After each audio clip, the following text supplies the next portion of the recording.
We're here to bring a new type of news show. New insights, new styles, and new topics every day.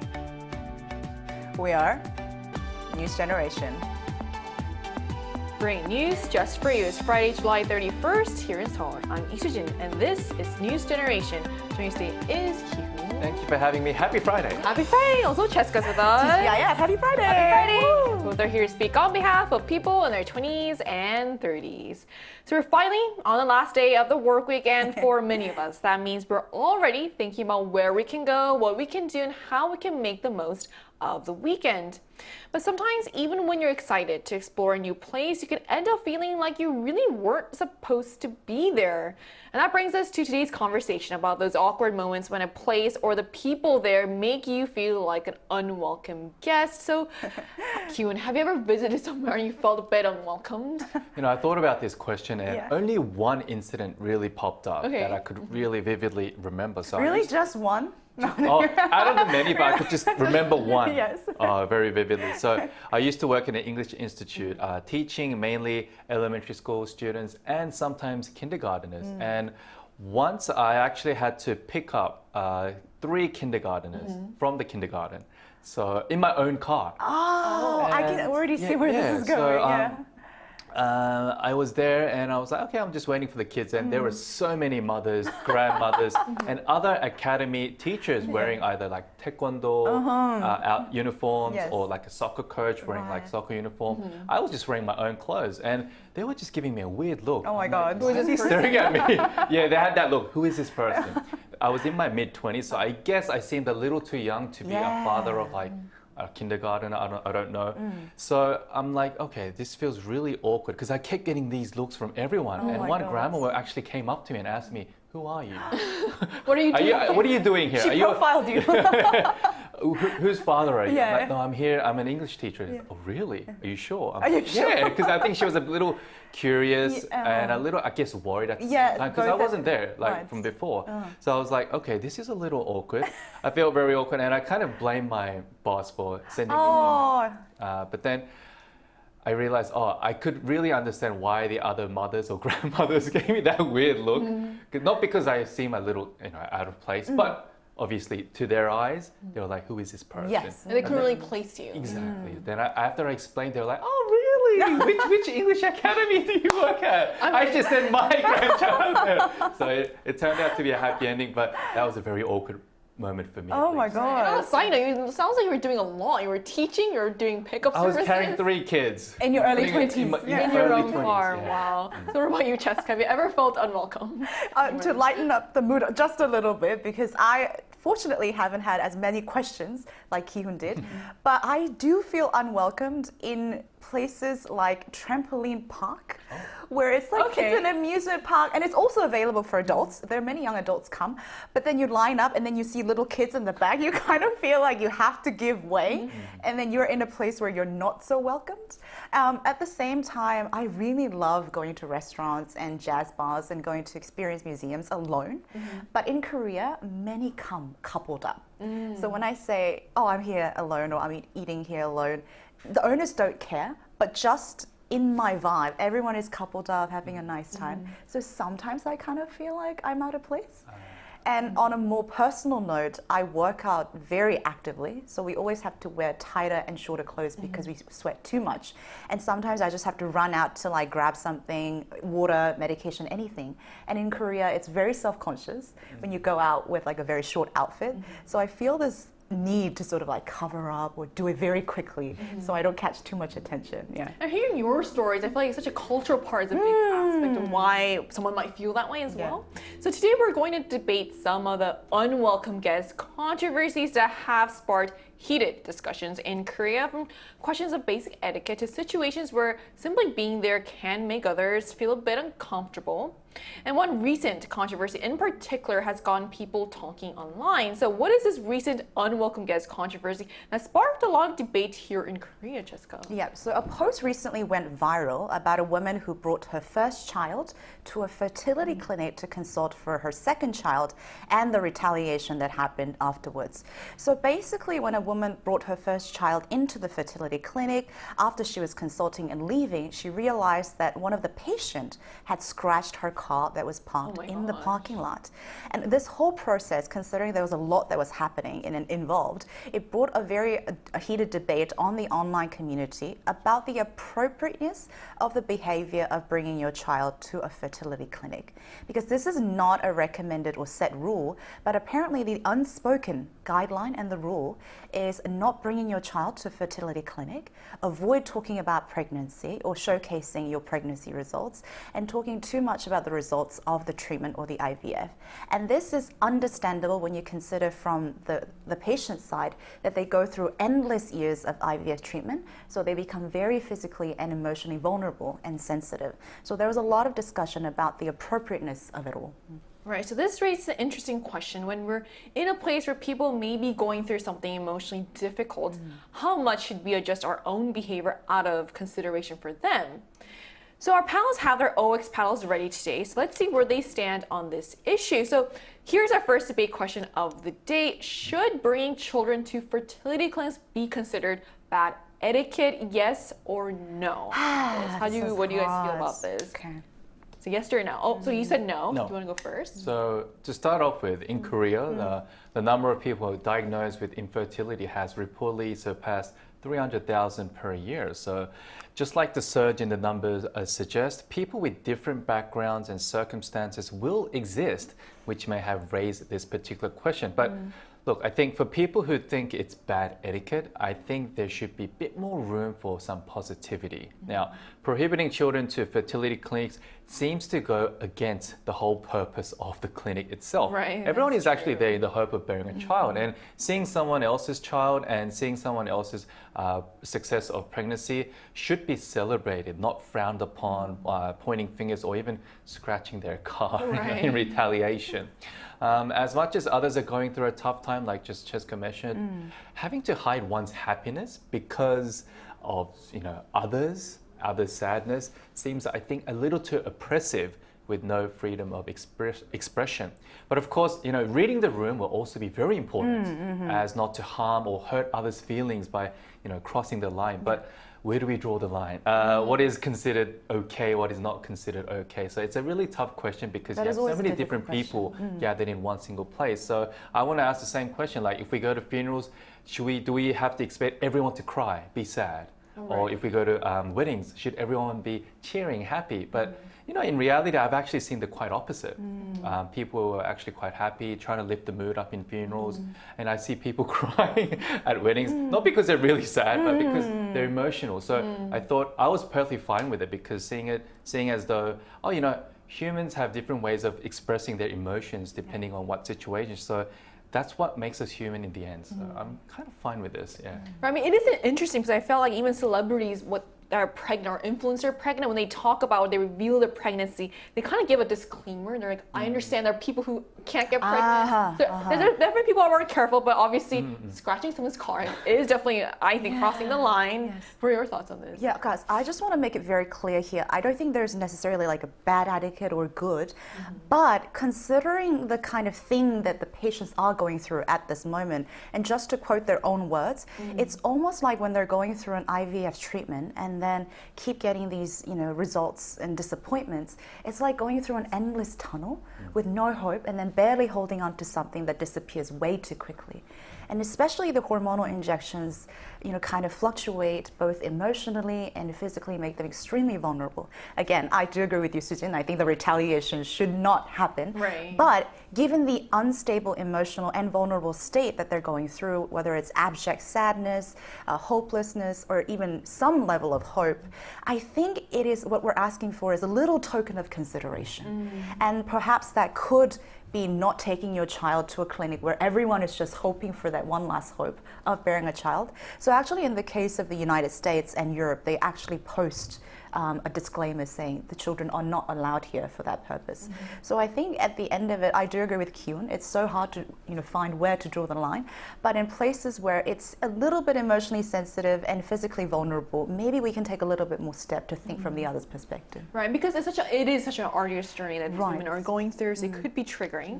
So we're really looking at a tension between individual circumstances and collective consideration. So should this remain a matter of etiquette, or should fertility clinics ban children altogether? So this time we wanted to find out what our viewers thought on this. So we asked on the Arirang YouTube channel whether children should be allowed at fertility clinics, and here were the results. So 55% said no, while 45% said yes. So that's actually a pretty, I would say, close split, which shows just how divided people are on this issue. It seems many viewers understand the need for consideration, but also recognize that every situation is quite different. And that's a pretty even split that we see there, and I think it shows that when it comes to etiquette, context really does matter. So what might seem inconsiderate to one person could simply be a matter of personal circumstances to someone else. And speaking of situations where context can change how we view someone's behavior, there's another unwelcome guest debate happening in a place you might not expect. So it's swimming pools at apartment complexes. So Kyun, what is causing this controversy at apartment complex swimming pools?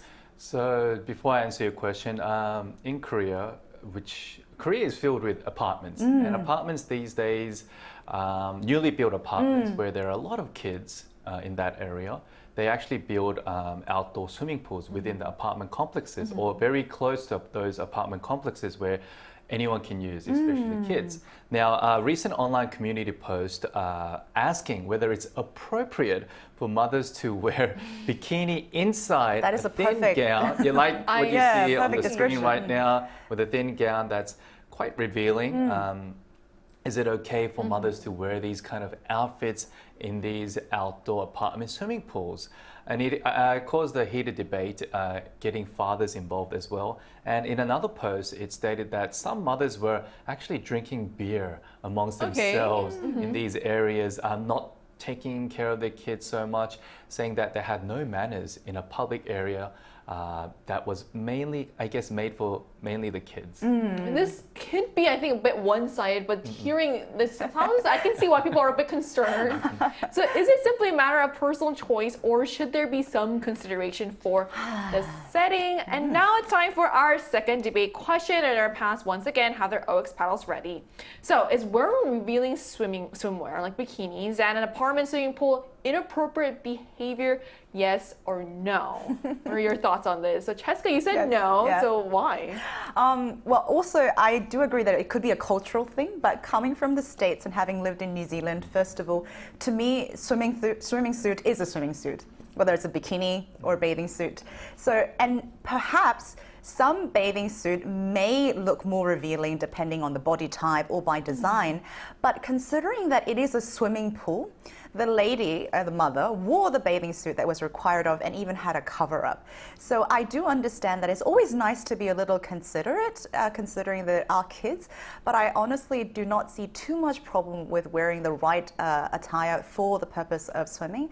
And also, I think I would like to add that given that I've also described that I feel like an unwelcome guest when I wear workout clothes and be in public places, I can completely understand the uncomfortable situation. However, this was an actual outside public pool that was designed for people to enjoy swimming. So I think we can have a little bit more open-mindedness in terms of the type of outfit that you wear, because she was wearing a bathing suit for the pool. I think if it was an outdoor swimming pool like we saw in the footage, I think it might be okay versus like an indoor swimming pool with lanes. So what are your thoughts on this?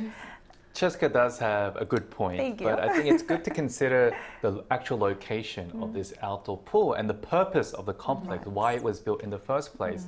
Now, it was made so that the kids could actually play in water with other kids, where mothers will be just kind of supervising them outside the pool or even inside the pool. And mind you, like just what Cheska said, Korea is a conservative country where revealing too much skin is not as common and kind of like looked down upon compared to some Western countries. Some people would find it uncomfortable. Uncomfortable as well. So, and plus, Korean mothers can become a little strict, sensitive, and a little too educational when it comes to raising their child. And they're really supportive, but it can be a little too excessive at times. And when all these factors are taken into account, I think wearing a bikini could be safe for, I guess, resorts or hotel pools or even beaches where the facility is more catered towards adults and where like kid zones are kind of separated. And we see a lot of facilities like that. But in this particular complex where it's mainly for the kids within an apartment complex where the majority of the people using that area are kids. And if you have a mother wearing like bikini, revealing bikini, and when there are other fathers as well around, it could be a little uncomfortable, but I mean, I don't know, like, I understand both sides coming from growing up in Australia, but yeah, I do understand where both of them are coming from. I mean, someone would argue there is a time and place for everything. Yes. So once again, we have that familiar question: where does personal freedom end and consideration for others begin? So we wanted to hear what our viewers thought about this one as well. So we asked on our channel, is it okay to wear a bikini at an apartment complex's pool? And the results were quite decisive, as you can see. 75% actually said yes, while 25% said no. So that's a pretty clear majority. I guess Cheska is here is in the majority, and it suggests that for most of our viewers, the fact that it is a family-oriented space doesn't necessarily mean people need to follow stricter rules about what they wear. It seems like personal choice wins this particular round. But the question of who belongs and what's considered appropriate doesn't stop at clothing or family spaces. It can also come down to how we share public spaces with our four-legged companions. So, should pet strollers then be allowed on the subway? Once again, we have our OX panels. Yes or no? What are your thoughts on this, Jessica and Hyun? So, Hyun, you said no on this. How come? I'll start off. A recent decision by Daejeon City to ban pet strollers on the subway has sparked controversy among pet owners. Rules on pet strollers vary by region. They are prohibited on subways in Seoul and the Seoul metropolitan area, while passengers may bring them onto trains in Daegu and Gwangju as long as the animals are fully enclosed and not exposed. Now, Daejeon City introduced the ban due to a sharp increase in passengers using bulky pet strollers, which raised concerns that they were adding to the congestion inside trains, obstructing passenger movement, and creating safety risks, especially during heavy commute times. But, you know, as the number of pet owners in Korea has grown rapidly, around 50 million, complaints involving pet strollers, particularly about blocked walkways and collisions with other passengers causing safety issues, have reportedly also risen sharply, mostly, I guess, from non-pet owners. I mean, I also, when I come to work, I take line number 2, which is one of the busiest lines. And I can just imagine like a huge pet stroller. Oh my gosh. Because I can barely fit myself in it. So imagine a pet stroller taking up space could be quite annoying for some people. But you said yes to this. I did. And I just want to clarify, just like all Seoul workers here, I do take the public transport. So I am 100% with the frustration that when it's barely enough space for people to squeeze in, having a pet stroller would be very cumbersome. However, a lot of people that use the pet strollers usually use it for very elderly or disabled dogs that actually can't walk. And especially I've watched people who use pet strollers, sometimes the owner themselves are elderly, so they find it difficult to carry their own dogs. So they use strollers almost as a crutch. So adding on to that, I do understand the frustration that comes from people who are trying to use the subway for the purpose of getting to work or at busy hours. So I have an interesting suggestion, which is I use bicycles, and this was suggested by some as well. And we have a very limited window and places where we can actually park and use the bicycle so that it doesn't interfere with the actual passengers.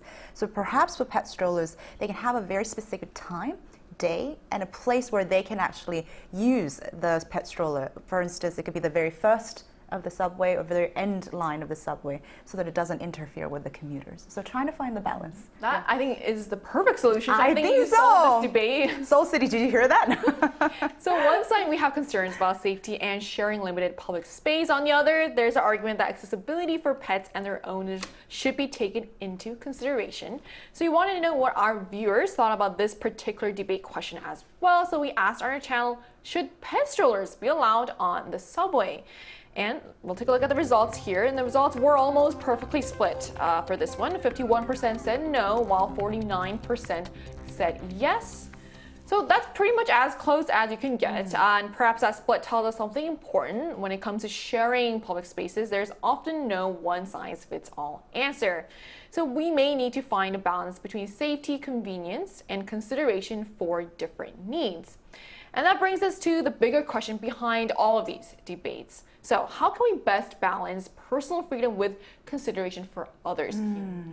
It's a tough balance. It is. But I think if everyone can perhaps take a step back and think of the other person's perspective, it can grow a level of understanding and reduce the conflict and discomfort, especially in public spaces. I'm not saying we should become selfless, but knowing how to behave and the level of expected behavior in these kind of public spaces should be kept so that everyone can be at peace in the same place, smiling without frowning. And I mean, why not try to be the better person by having that extra level of understanding? Yeah, I love which that. it's easier said than done, but the Yes. more you practice, the better you become at it. And I like to end off by saying, when you point at someone or something, remember that your other three fingers are pointing at yourself. Right back at you. Why don't you just open your hands like this? Oh, People are accepting and understanding. And a handshake. we can do a handshake. Perfect. What about you, Jessica? I love the bumper sticker quote. I love that. I love it too. Open your hands and hold the other person. Love it. I completely understand, because a lot of the scenarios that we talked about, I think when you're on the other side, it's quite easy to be the one that can be judgmental or feel uncomfortable. And especially in places like Korea or Seoul, where everyone is trying to fight for that little bit more space and a little bit more convenience. When that becomes limited or uncomfortable, I think it's easy to become a little bit more sensitive and more negative. But I don't want to just say, let's be more empathetic and let's be understanding. But one thing that kind of reminded me when we were talking about the subway is, do you remember when the disabled community shut down the subway to voice their concerns? Right.